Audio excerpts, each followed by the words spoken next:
Welcome back. Well, I'd like to welcome a guest from Chapman University, more specifically the Wilkinson College of Arts, Humanities, and Social Sciences. His name is Fred Smoller. Did I pronounce that right? Smoller. That's right. And you are here because coming up next week, Wednesday, March 27th, you are holding an event, an all-day event. It's called The Future of Transportation, the 5th Annual Public Policy Conference. And tell us about the gist of this. Well, first of all, it's free. Yes. And we're hopeful that people from South County will come up to Chapman. This is my 5th public policy conference. Okay. Last year we did one on housing and homelessness. It was very successful. And we have 4 panels which focus on different aspects of transportation. And what I like about it is that, one, we bring in people from across the country, Canada, Right. Mexico. Big names including Mike Dukakis and Lori Berman, the head of the Caltrans, and Darrell Johnson, head of OCTA, but lots of other people, some of whom have written books and are academics, and then others who are practitioners who are pulling the trigger on billions of dollars. One of the biggest things we're discussing this year, of course, is high-speed rail. And we're fortunate to have Dan Richard, who up until 4 weeks ago was the head of high-speed rail. Right. So many people want to know what's happened with that project and where we're going now. Okay, let's get into that. I don't know if you can answer these things, I'll but try. I'm just going to bring up, I think, if people go there, maybe things they're going to bring up. And, one of the things is high-speed rail, and I think from here in California, we're talking about the project that they were, not other parts of the country. Sure. I think from the start, a lot of people were just scratching their head going, wait a minute here, who in their right mind would go on from, if they want to go up to San Francisco, go from LA to San Francisco by way of Fresno. Now, I have relatives in Fresno, it's a nice place, and then it got to be way over budget, and then they go, well, maybe it won't be as high-speed rail as we thought. It's kind of, in this state anyway, it's kind of a hard sell. Well, in 2008, when Proposition 1A was passed, the people of California appropriated $10 billion. Now, the people in Orange County, by 12 points, voted against Prop 1A. Yeah. But the $10 billion was supposed to be matched with monies from other places, particularly the private sector, but that just hasn't happened. Yeah. So now the costs have ballooned all the way up to either $80 billion or $96 billion, and the state itself has said, gee, this train is literally off track. Right. And so last month, Gavin Newsom, the new governor, said we're going to scale back the project to just between, I think it was Merced and Bakersfield, like going between Anaheim and Tustin in terms of population.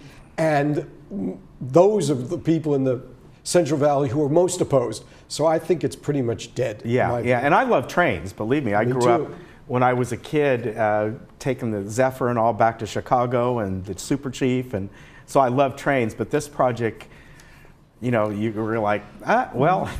Well, my view is that we get much more bang for the buck by doing local rail first. And high-speed rail requires what we call a culture of rail. Yeah. That is, in Europe, they have high-speed rail, but they're used to riding trains. And if you go straight from the automobile to high-speed rail, it's kind of like shifting a car. Yeah. If you go from neutral to fourth, you stall. But you got to go from first to second to third. And I think if we build out the light rail in Los Angeles, and if you look at some of those lines, Crenshaw, Exposition, Gold, they go for, takes them about 5 years to build them, about $2 billion, and then people actually ride them. Yeah, let me ask you about something like that, because you're at Chapman. I remember, maybe it was about 2 or 3 years ago, if I'm not mistaken, and I forget what cities were looking at it. I think Santa Ana was on the forefront of this. They were looking at, for lack of a better term, like the red line you have down in San Diego. I think it was called Center Line. Yeah, Center Line, but that type of a system. Yeah. And as far as I know, there were other cities, surprisingly, were like, no, we don't want any part of this. And I thought, they were thinking, going to like the Anaheim Transportation Center, Disney, going through Santa Ana, Orange County, down to Irvine. And I thought, because I've ridden the San Diego one, I thought, that's a great idea, but it just, I haven't heard anything since. Well, first I liked it. One of the things we're going to be doing at the conference during lunch is releasing the 2nd annual Orange County survey, in which we surveyed people about transportation issues, Yeah. as well as other things. And one of the things we found, particularly when comparing ourselves to 30 years ago, 20 years ago, Right. is that Orange County has changed. Of course, we are committed to owning and using private automobiles as our Right. primary way of getting around. But there was support for the Orange County streetcar. Yeah, yeah. There is support for connections to Los Angeles, their light rail system. And so people, I think, are now gradually, the door is opening to alternative transportation systems as we are increasing our population, becoming urbanized. But they do not support high-speed rail, but they do believe we need greater emphasis on mass transit in Orange County so our economy can continue to flourish. Okay, and I think, at least in my opinion, from what Sure. as I talk to other people, the bus system's a whole other thing. Yeah. And I was telling the doctor here that my nephew goes to Chapman. To put it bluntly, he wouldn't be caught dead on a public bus. Sure. However, probably on public rail, like the kind you see in San Diego, that is well maintained, it's safe and all, that's something he would probably do. We have to think, as Orange County, I've always been a proponent of taking a county-centric view Yeah. of Orange County. I think this notion of 34 cities is really a bygone. We have to take a comprehensive look at Sure. the whole mass transit has to fit together. And I think I'm from New York, so I'm used to, even though I was on Long Island, go. being Yeah. able to go down the train, wait 20 minutes, and go into New York, see a concert, see a ball game, and then come back. Here, I can't get to the Dodgers. I can't get to the Padres. Yeah. I got Amtrak, I Metrolink, I got the coastal system, and it seems like too many trains. All I want is a $10, $15 ride that comes every hour, a half hour, Yeah. and goes back Yeah. and forth. I don't think I'm alone on that. Yeah. And I think you can do a lot with medium speed rail. Right. You don't have to go high speed, but 80 miles an hour is pretty good. They're doing that in Florida now. Yeah. With Brightline, and I think we can look at those alternatives. Yeah, it's a good point. I'm from the Bay Area. I grew up on the peninsula. So BART. up there, you had BART, but you also had, I think it's called Caltrain now. But because the peninsula was fairly thin, Yeah. you could go through, and that train would stop at the city centers for everyone because it was built so long ago and the cities formed around the train. That's right. Yeah. Trains are great for development.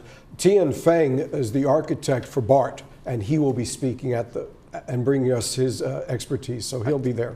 I can remember so long ago when they had sort of a public event of a mock-up of BART and a mock-up of one of the cars. So I remember the two San being built. Francisco is ahead of us on that issue. Quickly, we have 1 minute left. Michael Dukakis, why is he there? Well, of course, Mike, the former governor of Massachusetts and presidential candidate in '88, oversaw the Big Dig.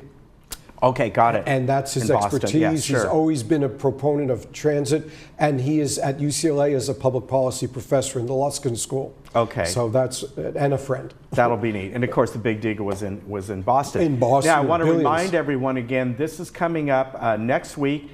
It is on Wednesday, March 27th, 8 a.m. to 5:30 p.m. at Beckman Hall. Now, if you want to go, the best thing I can do, so I don't give you a bunch of numbers and stuff, go to chapman.edu/Wilkinson, and then if you scroll down, you will see this event. Click on it. Everything will be there. There's an RSVP They and must things like register because it's Yeah. filling up. Chapman's big enough to do cool things like this, but small enough where we can have an informal conversation. So there's just 150 seats. So if Yeah. they want to come up, register now. Okay, so go there. And free lunch. And free lunch. There you go. Great Pleasure. meeting you. Thank Good. you. We'll be right back.